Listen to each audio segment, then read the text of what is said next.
All right, the cameras are rolling. Let's go. All right. We are going to today. You know about summer, early summer? We didn't get to that quite yet. We finished ration and tests sort of more formally. I think we got to the end. Yeah, because I had the market. We're up to the review. Okay, so the Mishnah Berurah here, there's it just says if you see, take a look after the last comments that we read last time on ration and test. It's on page Lamed Aleph. And it says Bo Yevoara Kol Ikrei Ha'inyanim Shel Shehiyah V'Hatmana B'Kitzur, that we're going to explain in short, like a little summary, the laws of Shehiyah and Hatmana in short, based on the Magen Avraham, the Tosefes Shabbos, Ushar Echron, based on the writings of the Magen Avraham, the Tosefes Shabbos, and other Achronim. So we have here a short summary, relatively short summary, though this might actually just take us the whole time that we're going to be learning today. And with that, we'll sort of close out some of these simonim that we spent a lot of time on that related to food preparation for Shabbos. So let's take a look. There's this Klala de Milsa. Everyone see the spot where we are? Yes. Okay. Klala de Milsa. This is sort of the general rule. Bazman hazeh she'anu manichin hakaderos besoch hatanur megulos ve'ein anu osin shum hatmana sviv dafnosehem.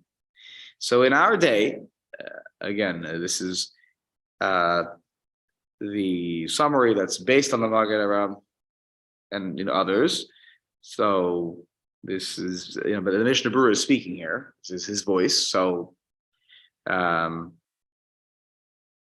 this is already, we're talking about the beginning of the 20th century. We place our pots into the ovens, the Erev Shabbos, uncovered, and we don't do any sort of hatmana around the walls of the pot.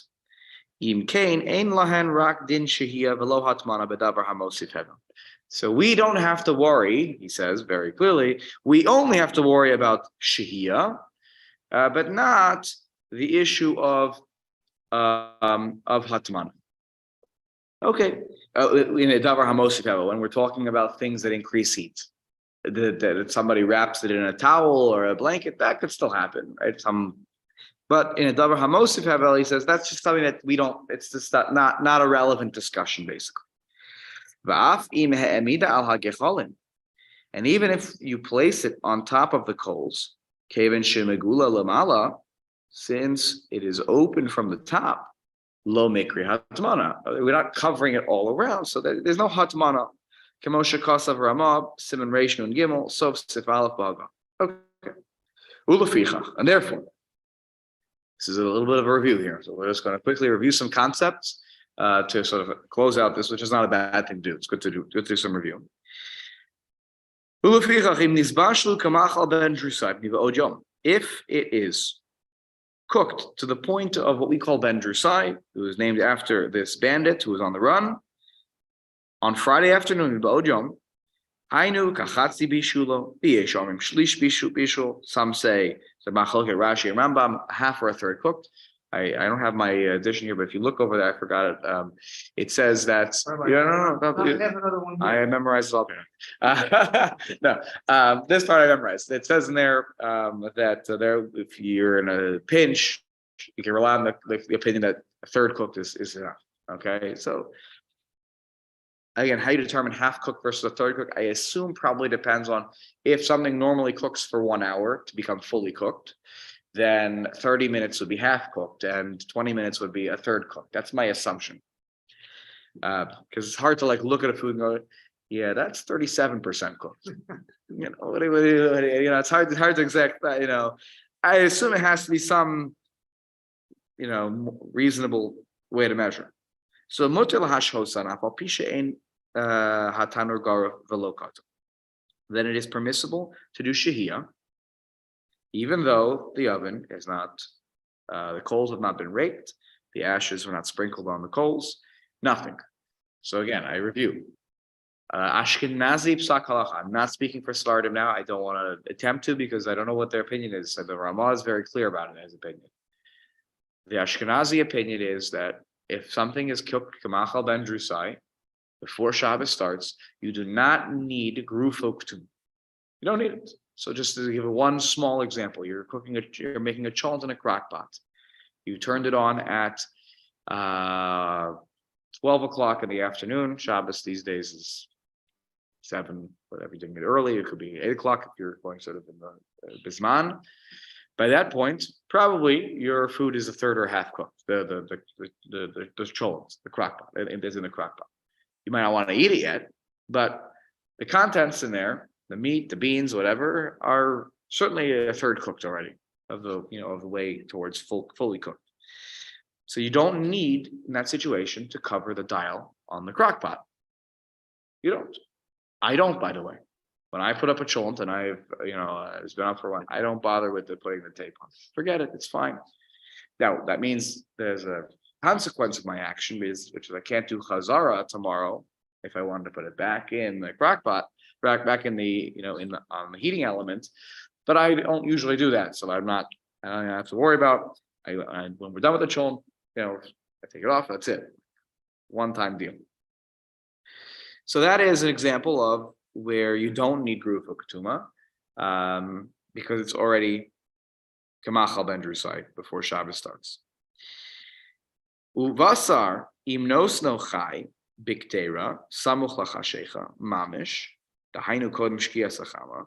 If you have meat that is placed raw into the pot, close to dark, mamish, close to dark, 5, 10, 15 minutes before Shabbos, and in a way that it's not really going to cook. If you turn a crock pot on, I've done this too, 5, 10, 15 minutes before Shabbos, even 15 minutes before Shabbos, the meat's still as raw as ever when the sun goes down. Okay, so in that situation, you are harezeg gamkein mutter. That is also permissible.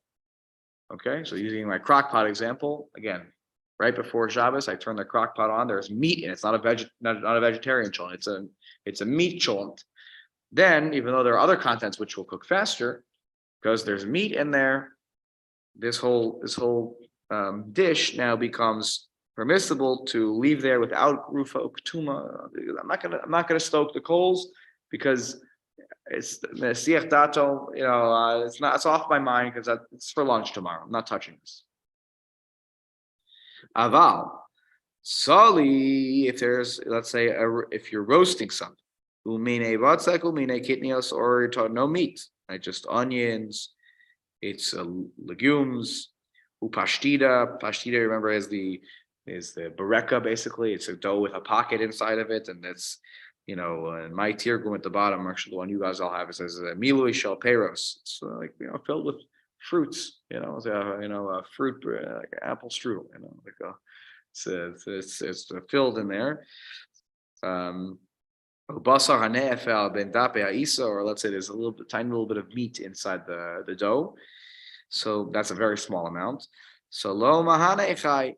So raw doesn't help there because roasting, to go back to the tzali, roasting can be done quickly. It doesn't have to be, it's stewing. When it's stewing in liquid, okay, the meat will take a long time to be cooked, but roasting will be very quick. So that doesn't help if it's raw.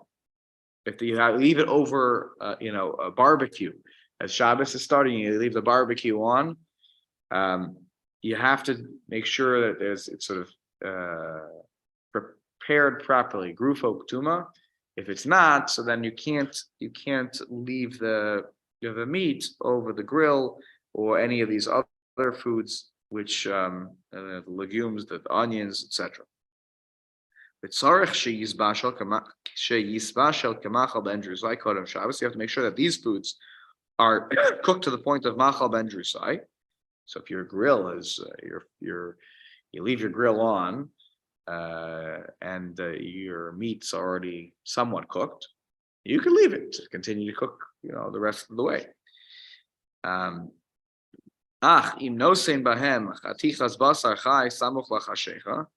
However, if you do put a raw piece of meat, and not just a little tiny whatever, inside the bureka, inside the pocket of the dough, but here it sounds like you have a real raw piece of meat as a part of this, and it's got to be stewing, right? Again, over the grill.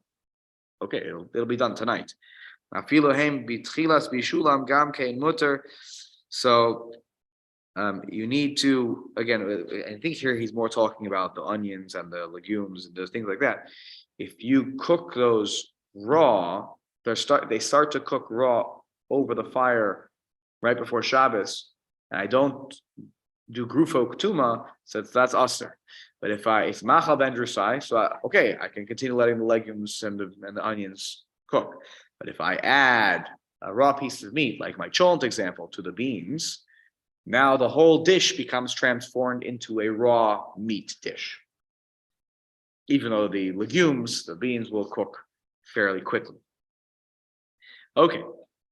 Uvatanor tuach petit, akol shari. If your oven is the opening of the oven is covered in clay, then I'll pass this down to Richie. Then it is not a problem. Everything is good. We talked about why this is the case, because no one will. It's a reminder not to break through it. So you're not going to stoke the coals. Some say, well, you're going to actually make it worse because the cold air will swoop in when you pierce this covering of the oven. Again, today and I'll add this. I mean, he said this at the beginning. Basman Hazeh, we don't have this. Right? Basman Hazeh, I don't know anyone who uses a clay covering, sort of a mold that locks. It's almost like a lock onto some. We have locks on the oven. It's like we can, sometimes like some people have a handle on their oven that lock, that can lock. But this equivalent, I don't know that we have that, or at least no posek has made such a claim to my knowledge of our modern tuach petit. Okay. So if you know that inside the oven, before you open, this is really reviewing some of the more recent discussions we've been having, that there are gechalim there are coals that are burning. And by the way, Richie, we're at the very last line of the right-hand column on this review, middle of the line. Ein lefoscho, you're not supposed to open the oven, not because you can't get the food out. Get the food out, not a problem. You can only do by the hand of a non-Jew, but not a Jew. Because it will cause havara when the air swoops in, it will cause the flame to rise up higher when you open the door. V'have psik resha, and therefore it's a psik resha. Yes, I don't intend to cause the fire to increase, but understand that you want to get the food, but every time in this situation where there are coals actually there, and it's not like again, our ovens are different. This is not our ovens. Our ovens are you open the oven door, it doesn't affect, the temperature will dissipate, but the flame. Why a non-Jew can do it? Just gonna ask I that. don't understand. So he's going to explain it in just a moment. Now it's a great point. So this comes down to, it's a psik ratio, right? It's a inevitable, and a psik ratio we say is also. Now, one thing we have not explored is what is the level of prohibition of a psik ratio? What's the level is it a biblical prohibition? Do I violate, in this case, ma'avir, avara, kindling a flame? Do I violate on a biblical level, or is this a rabbinic decree? Because again, it was not my intention.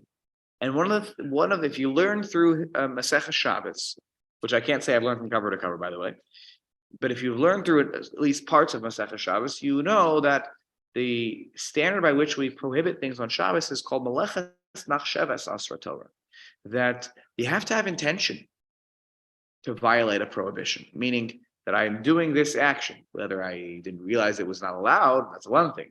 But Meleches Machshavas Asra Torah, the Torah prohibited, right, thoughtful labor, right, that I was doing this with full intention.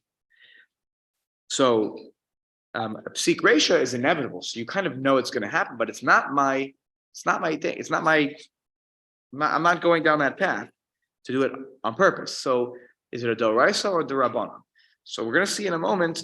The Mishnah Berurah here is going to weigh in on this issue, but I just want to frame that for you before we read the next part.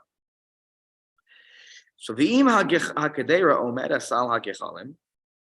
Sorry, v'im hagechalim sviv hakadera. If there are coals around the pot, so lo yikach Yisrael hakadera ki im eno Yehudi. So this is a separate issue. Forget opening the door here. Now, how do I access the pot without causing the coals to fall over and kindle a larger flame? Once again, do it via an anju. If the pot is standing on coals, then a Jew can take it off as long as it's not surrounding on the sides.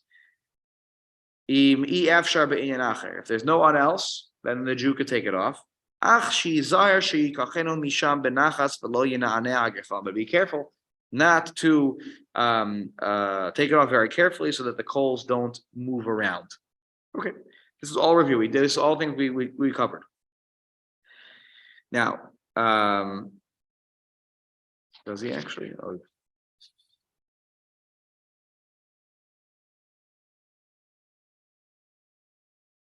Okay, he's going to get to the psik resha delo nichale in a moment, I believe. Maybe it was one of the comments on the side in the Mishnah Berurah that Tommy has. So I'll summarize for you if I don't. Because I have another copy. Yeah, I'll just for a second. No. Oh, you have the same. Oh, you have a different. The page is everything same, but I have an English translation also. Oh, got it. So here, let me just point out to you. He says here, where's the psik resha? Is 0.5, right? Here, yeah. I'm sorry. Yeah, I see when I'm preparing. I just look over here also, and I just think it's over here when I. So these extra comments here, it says Kmosha Kasal Shulchan Aruch. Okay, so the afal pishlo noach lo b'havar. I don't care that it's going to cause a larger flame. I'm actually taking the food out, so I don't care anymore what's going to happen. So Kosav Hasharet Zion, the Hasharet Zion says Shigam psik resha lo nichale. So you actually think, well, it's a psik resha lo nichale. I actually don't care. It's a much lower level of psik resha, but even that we say is osur midrabbanan.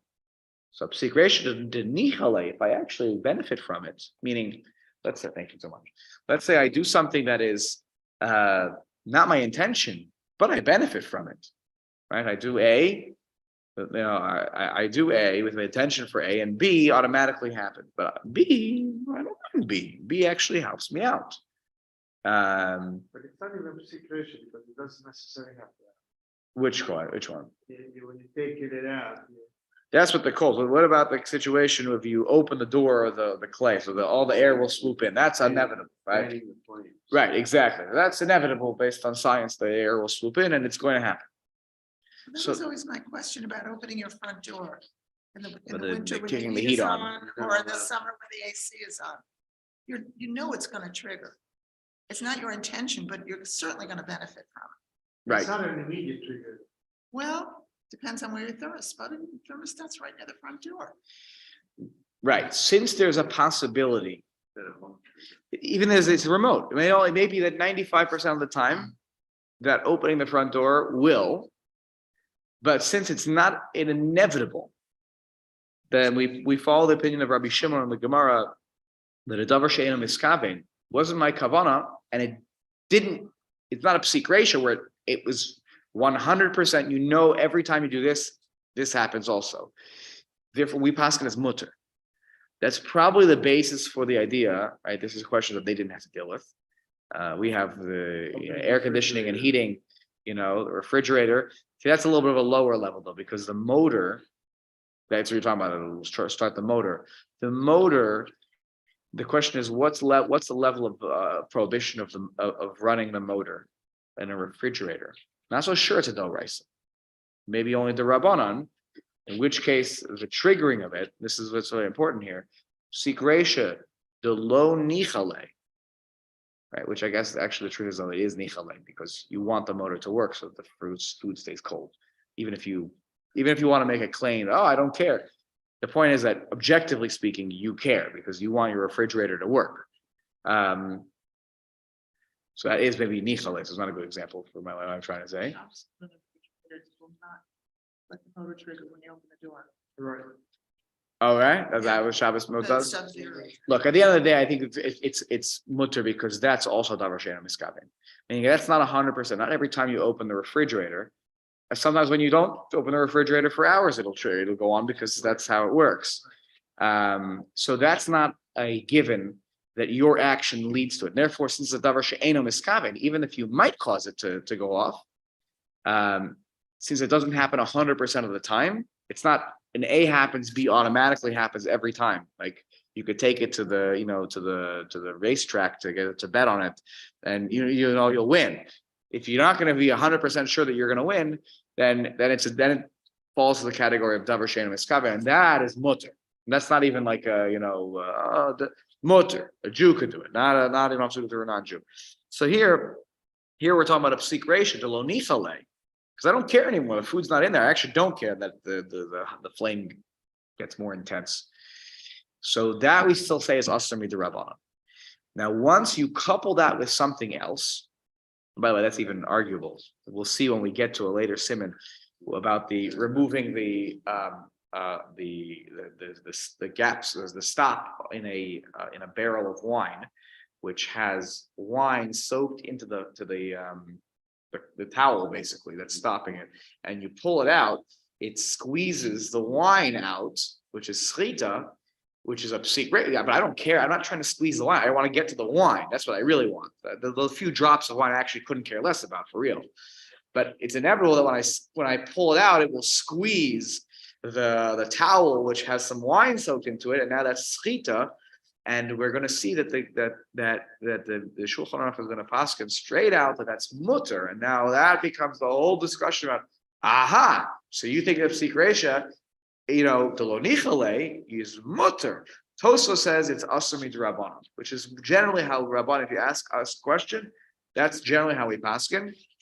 We hold the other thing in the back pocket when there's no better choice. Yeah. But so the amir la'akum, if we have enough. Derabanan and derabanan. That's what we have here. It's a shvus to shvus, but makom mitzvah. You're talking about oneg Shabbos, having your meal. We'll allow it. That's why here do it al yedei a non-Jew. Generally speaking, I've said the rule many times. If you can't do it, you can't ask a non-Jew to do it. That's generally the rule. When you can couple a derabanan with the amir al nachri, and you have a makom mitzvah as a not just something I want, but something that is related to a mitzvah on Shabbos, then we will allow such a thing to happen. That's why it seems the rules are inconsistent at times. Yeah, please go. That's what we're here for. Because this really happens. Got these very nice challahs, Erev Shabbos, and the vaccine in my car. And then ready to put the challahs out, and the challahs are in the car. Okay. Now, if you open up the back door of the car, and you're very careful. Open up just a little bit, the light will go on. But if you open up a certain amount, the light goes on. Okay, so not quite a psik reisha. If you very gently open the car door, so you get your challahs out, so you can have challahs on Shabbos, right? Nothing else would trigger on. By the way, my experience, I'm not sure about other cars or whatever. I find that when you open the door, any level that it's ajar, that would be able to get my hand through, so the light goes on. Maybe it could be put on a setting. There's a small chance that if it's if you're able to take a hanger, and then hook it on, hook the challah. So my answer would be to use halachic lingo here. Meaning the light going on depends on what the light bulb is. Depends on the light bulb, by the way. If it's a incandescent light bulb, so that's turning on an incandescent light bulb is a d'oraisa because that's really fire according to the Rambam's definition of you have metal that's glowing hot. LED. But an LED is probably a derabbanan, right? It's not, you're not talking about metal that's glowing, right? A lot of them, even the fluorescent light bulbs, those long tubes. So it was explained to me that the way that they work is that on both ends, or one end or both ends, there are little tiny metal strips that heat up. But the light that we get from the fluorescent light bulbs is not from that. It's that there's intense heat on those coils at the ends, and apparently it shaves, because so it's the intense heat that electrons are sort of shaved off of the, that, and therefore you have this experience of the electrons are bouncing off each other, and that's actually what creates the light in those. It's not, the light doesn't come from the glowing metal. So that might be a malacha she'ena tzricha lagufa, which is a whole another topic, but it's probably not a derabbanan if you're not dealing with an incandescent light bulb. So if you're talking about that, which is probably most of our cars now don't have incandescent light bulbs, right? So if you need the challah, you don't have anything else. You won't be able to make hamotzi. You don't have rolls or something. You have nothing, right? Then to ask a non-Jew to go retrieve them for you, I think would be okay. If you have challah rolls, though, you should avoid. Correct. It's a psik reisha de lo nichale on a derabbanan, and that will say is mutter when it's coupled with a mitzvah here, and it's amir lenachrin. So it's already a derabbanan and derabbanan. My understanding is that the use of electricity on Shabbos basically was written by the donation. Yes. Who said that you are building, because it goes in a circle. Yeah. So building would be the right side. Yeah. No, I hear you. This is a larger topic. So there are stories that in some communities, in the early days of electricity, some very firm communities, they used to use electricity. Right. It's interesting. I'm not saying it's a bad thing actually, but it's an interesting thing that the idea that it's binyan is fascinating, because binyan usually, as we're going to learn when we get there, binyan is usually when you're talking about things that are related, to the structure of a building, closing a circuit, or and such sort of building it. It's interesting the Chazon Ish define. I'm not arguing with the Chazon Ish, but there are many who would not agree with, who do not agree with the Chazon Ish on this issue. And perhaps when we get to the topic of binyan, we'll spend a shear on the different positions about electricity on Shabbos. I'm not here to say that electricity is mutter on Shabbos. I'm not advocating that. So just so for the internet out there that's watching this recorded shear, I am not saying that you can use electricity on Shabbos, but it's definitely a complex. It's a complicated discussion, and many frum Jews at the beginning had no issue using electricity when it first sort of came to be a thing. So there's what to talk about. It'll be an interesting discussion when we get there. Okay, so I'm glad we took that little detour just to go over that topic of psik reisha de lo nichale being asur midrabbanan. Okay, but who adin, fourth line of that left-hand column. Who adin belel Shabbos kishalokecha kader min hatanur gam kein tzarich lizar b'chol zin. When it's the Friday night, you're taking the pot out of the oven. You have to also be careful with this. Therefore, but close to dark, we will be very careful. You're putting the pot in it's going to be Friday night. I'm going to eat it, but I'm putting it in the oven. You should make sure to put it in carefully. Because it's still going to be, the fire's still going to be burning very very intensely on Friday night. Shabbos morning, it'll already be dying down. So maybe it won't even be there anymore. The Friday night's intense. So when you put the kadera in the oven with these coals, be careful to how you place it so you could take it off from the fire. So you can take it off without causing this issue. So basically he's saying, think ahead in life. All right, it's a good lesson in life. Think ahead so you don't get yourself in trouble later on. Okay. Kishnizbash al kol tzork o samuch hashecha al halivizvez shalom. I have no idea what a levizvez is. I tried to look it up.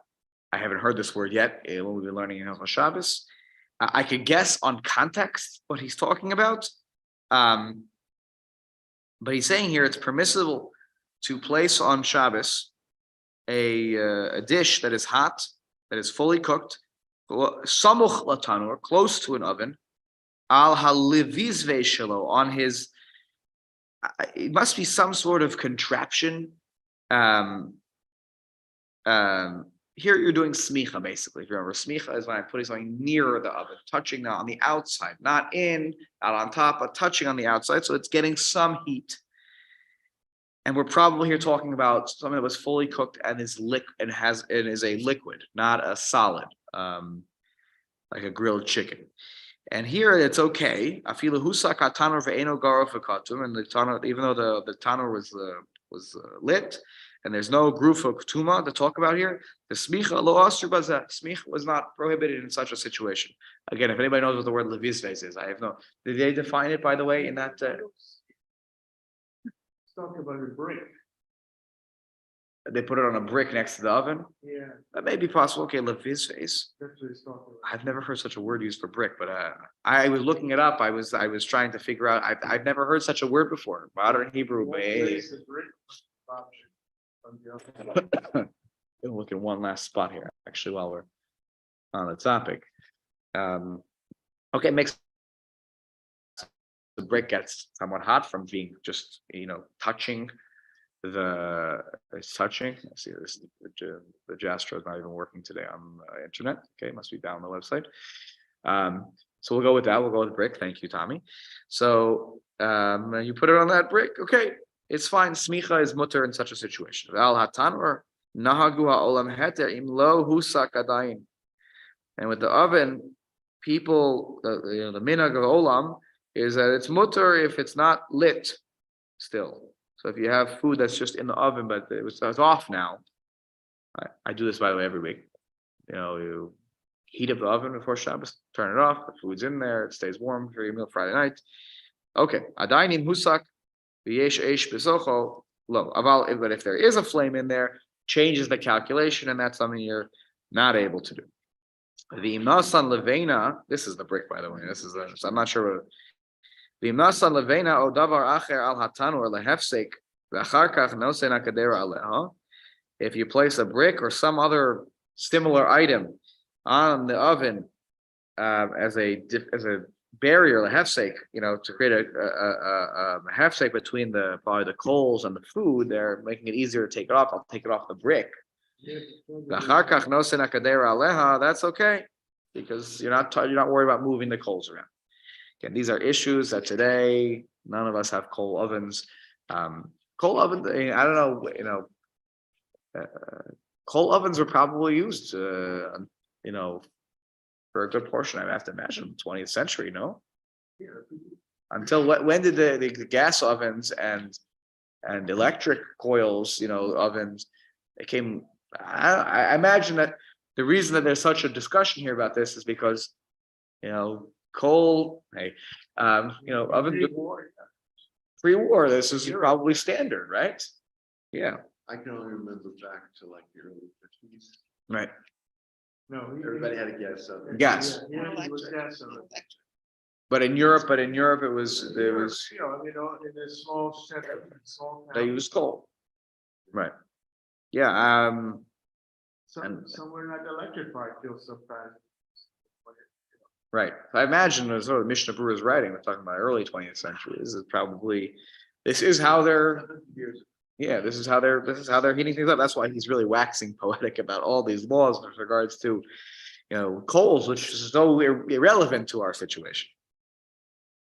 Anyways, v'cholzer b'tav shulchan k'sas. This is when it's a little bit hot. Turn over the page. Aval b'tav shel kar legamri. But if something is totally cold, afilu kodem shehusak, aser afilu lismoch. Forget to put it before you put the oven on to do smicha with this pot before Shabbos. Is not okay. Ki'im al Yehudi kodem shehusak unless the non-Jew does it. Again, that's figuring out that's different calculations about when you add a non-Jew and a mitzvah and okay. But once the oven is already on, and then you will ask your non-Jewish friend to put this pot next to the oven. You can't do that now. Why? It's not just cold, but there's one piece that's missing here. He says the yesh bazeh hashash bishul. There's a fear of bishul here. What kind of pot are we talking about? It's a liquid, right? Where maybe the soup was already cooked completely, but it's completely cooled down. And we paskin yesh bishul achar bishul b'davar lach, that there is bishul that can occur after bishul when there's a liquid. So there's a fear that even though it's not on the oven, in the oven, whatnot, because it can heat up to the point where it may start to boil or get warm or whatnot. There's an intense level of heat here. Therefore, there is a concern of bishul. Okay.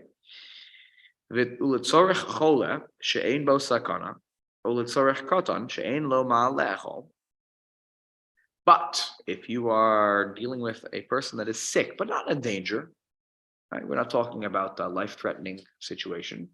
Someone who's sick, they have the flu. Maybe that's a bad example. In those days, sometimes the flu is, today, whatever. Even today, sometimes the flu is not so good, but they have some sort of ailment that's, they're feeling sick. They could use a pot of chicken soup. Or you have a child, and the child is a very picky eater. They like chicken soup. You try to give them this, you try to give them that. No. Aren't you hungry? Yes. You don't. So why aren't you eating this? Because I don't want it. Okay. Never. I want that. I want the chicken soup. Give me the chicken soup. Okay. So the child's not going to eat anything. So mutar lechamim al yedei eino Yehudi afilu b'sochatar. Then you can use a non-Jew to do it even in the oven. Because when you're dealing with a chola she'ein bo sakana, we'll get to these laws too about dealing with a chola on Shabbos. That's shin chavkas. When we deal with a chola, even there's no danger, you're allowed to do a derabanan al yedei a non-Jew. I'm sorry, even more than that. I have to look at shin chavkas, but you're allowed to al yedei a non-Jew certainly violate the rabbanons, right? So here putting it near the oven, and I don't know, is it I don't know if the bishul here is d'oraisa. Actually, Tommy, can I borrow this for a second? Make sure I get this right. There are, by the way, 4 or 5 opinions on this, and we follow one of them about chola she'ein bo sakana. What do we do on Shabbos? Chola she'yesh bo sakana. Chol shenach b'mechas choli l'mishkan. Okay, so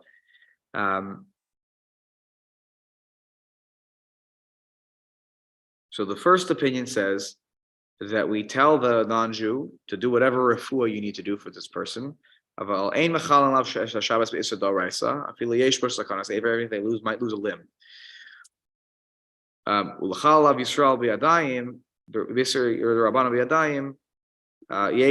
Some say a Jew can violate the Rabbanan for this person, even if there's no sakana sever. Then the third opinion is that if there's a fear of losing a limb, then you can violate the Rabbanans.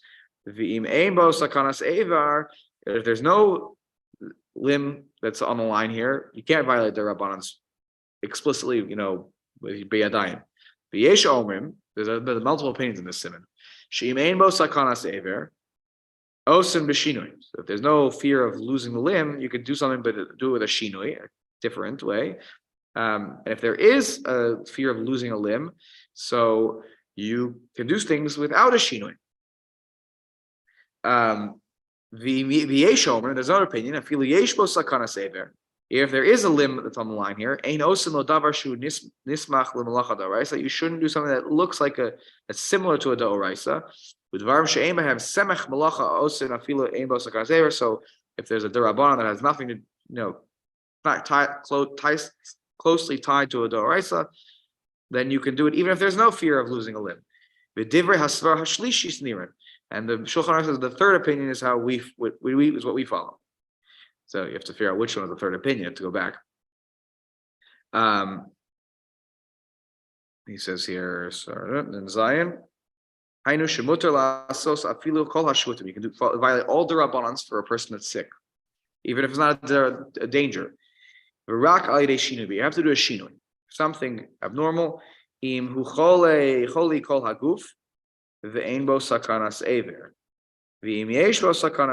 that's again if the sickness affects their whole body, right there, the chills, they have whatever, they're totally out.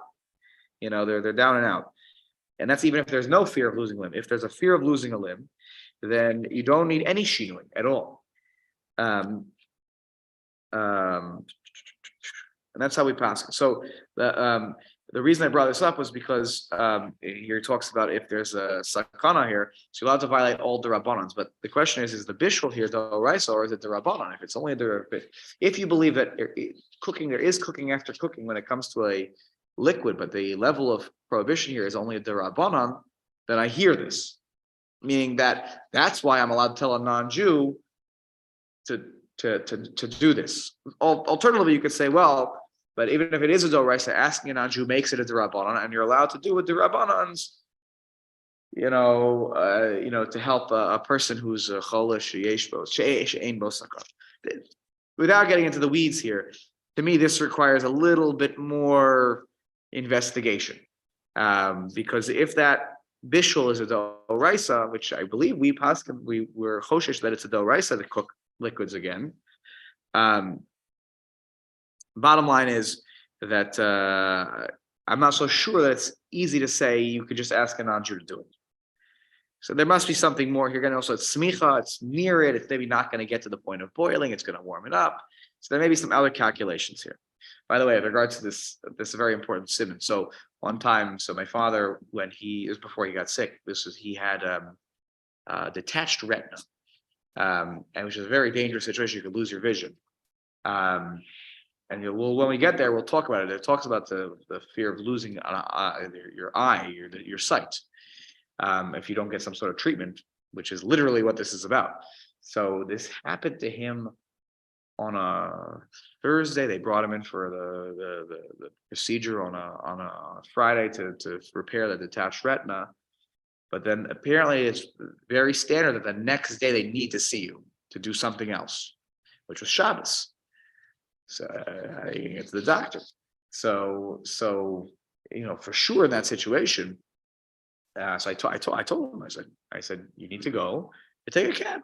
You get a cab, you arrange a cab beforehand. I don't know if my parents had, iPhones with Uber. I said, you get a cab and you go to your appointment. You have to, you have to, you could lose your vision if they don't fix this properly. So you have to know when to, we'll get there. We'll know how to properly advise people when people are sick or whatnot on Shabbos. There are certain times when you do need to violate certain parts of Shabbos in order to ensure. Potter, that's right. Potter, right? You're not violating a doraisa. Potter of a lasser, but we'll right. So it's only the rabbanon. So that's why when you start to couple ask a non-Jew to do it, and you're talking about losing a vision, for sure there's room to allow things to happen.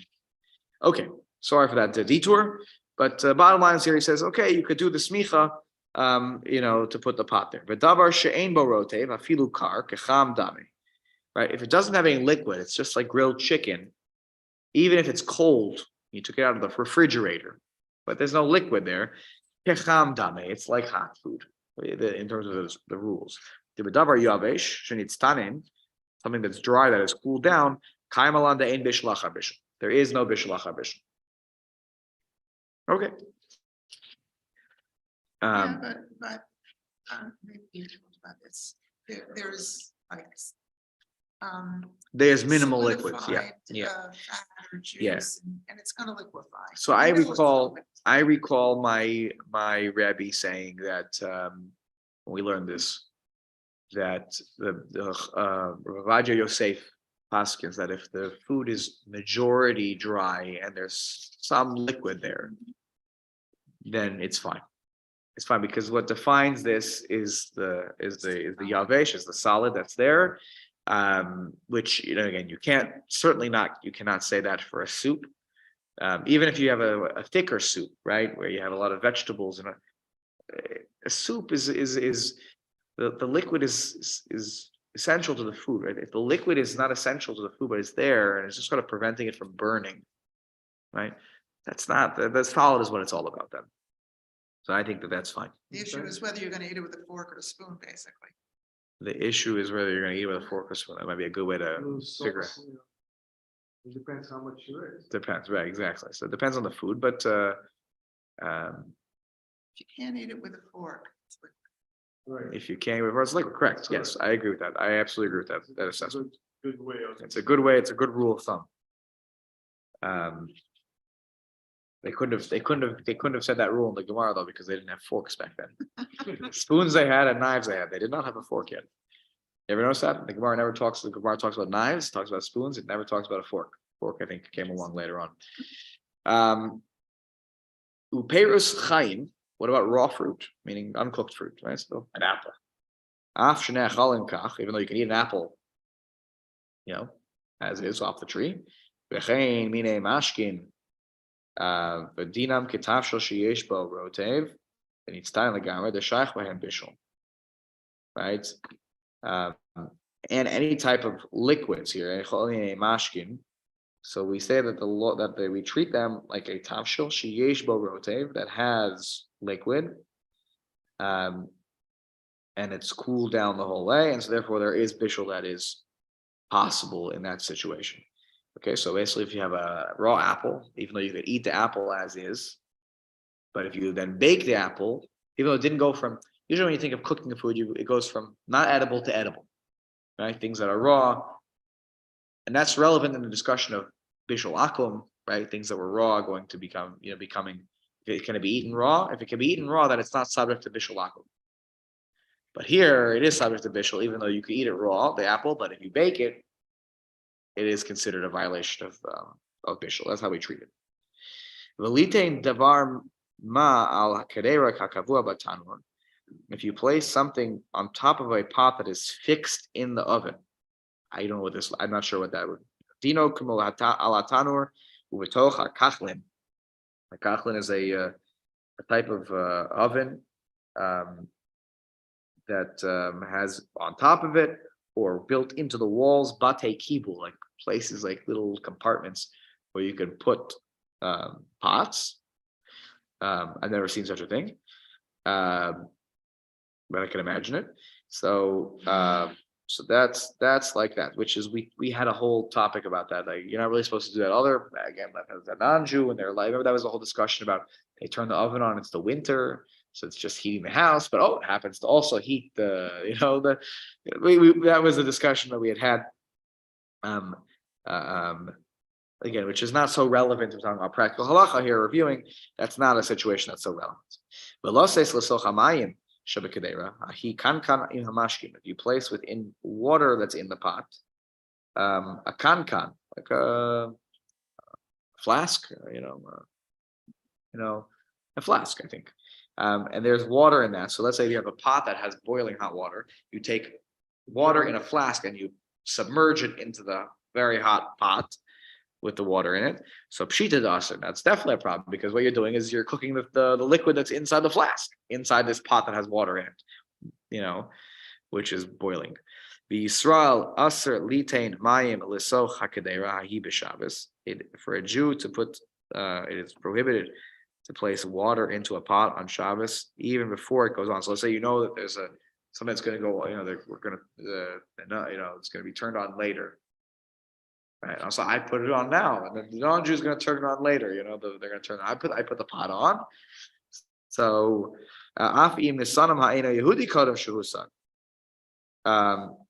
Sorry, ach im nesanam ha'ena Yehudi. But if a non-Jew did that, kodem shehusak shari lehanas behem, then you can benefit from it, right? But me doing that, knowing that it's going to be lit later on, is not a way that you can circumvent the law. Okay.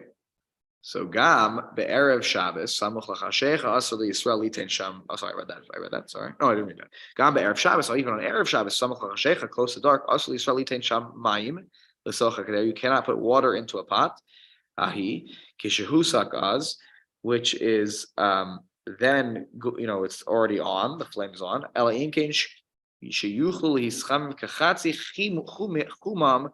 Basically, you have to cook the water kamachal ben drusai. It has to be half cooked water, or half the heat, till the point where it's, the water is boiling.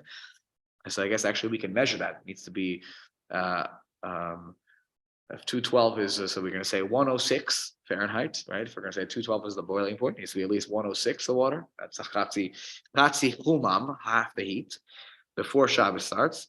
We're not going with a third, huh? Well, yeah, here he's not going with a third. I don't know. Ubashas adchak, in a very difficult circumstance where you're up, less than ideal circumstances. Sheshachach lite mikodem, you forgot to put up the water. V'yaresh shema tibaka hakader me'achom, and you're worried the pot is going to burst because of the water. Sorry, because of the heat without water in it. Efshar sheyesh lahakel. So maybe you could make here to allow it to be, even though it's not half cooked when Shabbos starts, but at least you put the water in so that the pot doesn't burst. I'm assuming this must have been made out of pottery or something like that. The shards, I don't know.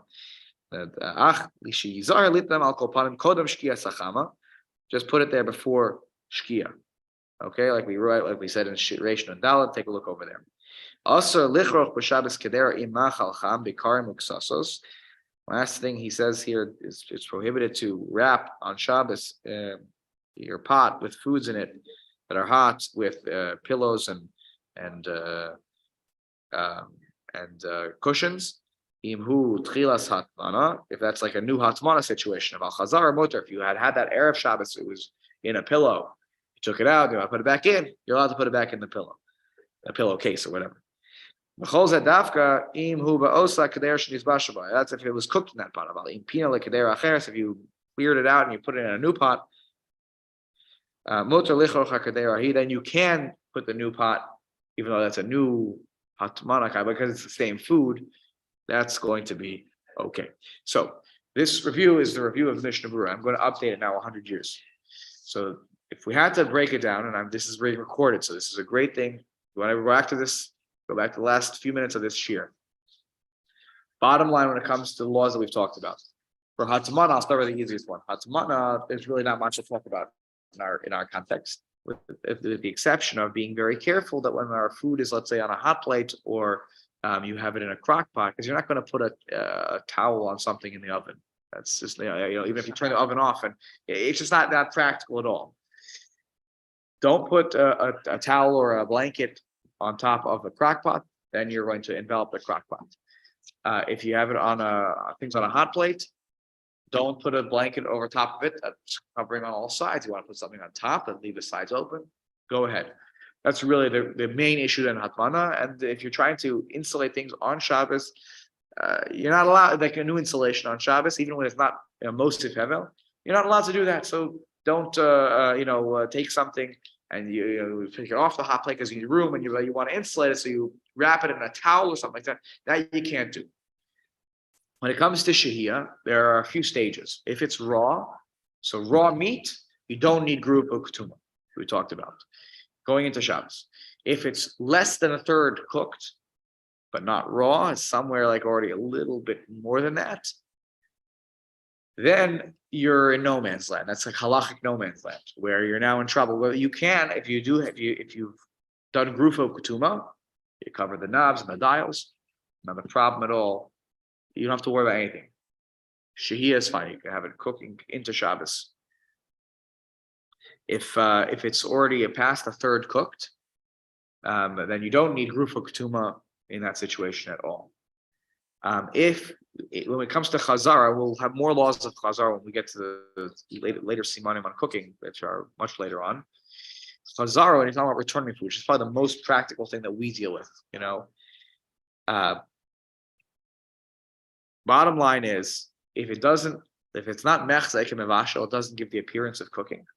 And you have grufa kutuma, cover the dials and the knobs, then you're allowed to do chazar into that situation. That's why I believe very strongly you can use a warming drawer. A warming drawer is not meant for cooking.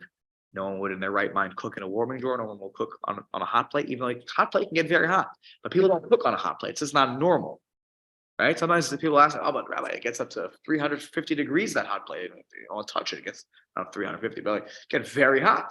Like you could cook on it in theory. Okay, but people don't cook on it. So they don't have to worry about it.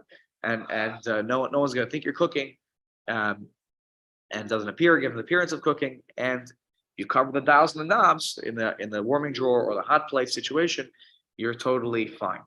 And you can take things out of the refrigerator and put them right on that situation.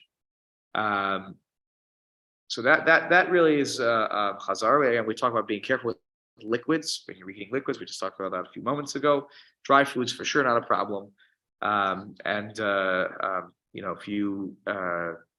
If you're using a what's that called, a blech, right? So you have a flame underneath.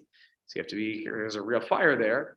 So then you need to create a situation where it's almost like a kedera al gabe kedera situation, where so you can actually buy these. These are almost pre-made today, where you could put water in one layer of the kedera. And on the second level, and on top of it, they create a situation where you could put food on there.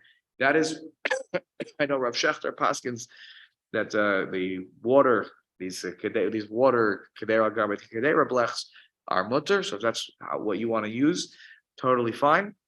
I do think that's actually right. Rabbi Willig is not a fan of it, but Rav Shechter is. Could I listen on him? That it's fine. I think when my father told me a story, I think he asked Rav Shechter this question many years ago. He sees him sometimes.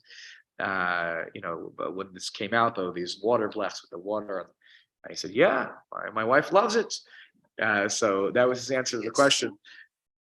They get very hot. Yeah, that's why some people are not okay with it. But the reality is that people don't cook on them, right? When you're going to make something in your house on Tuesday, you're not going to use your kedei al gabe kedei blech.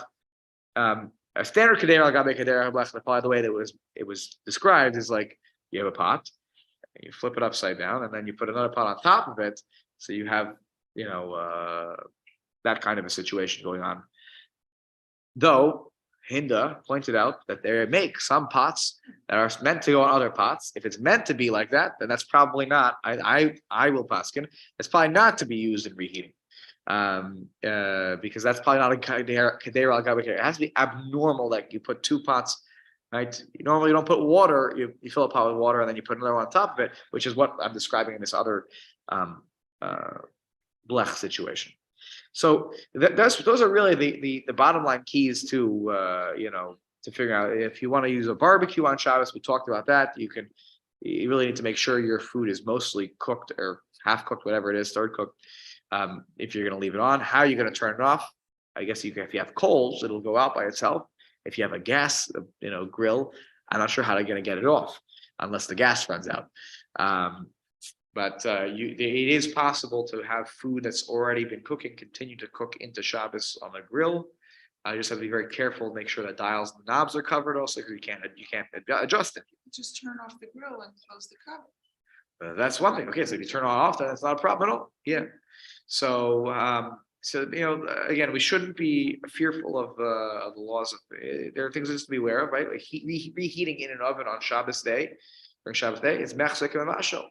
It looks like, even though it is cooked already, it is mechzek and mashal. It appears like cooking, like that's the way you cook. So that's something we don't do. But to let's say reheat Erev Shabbos, to heat up or reheat, by the way, whatever the situation is.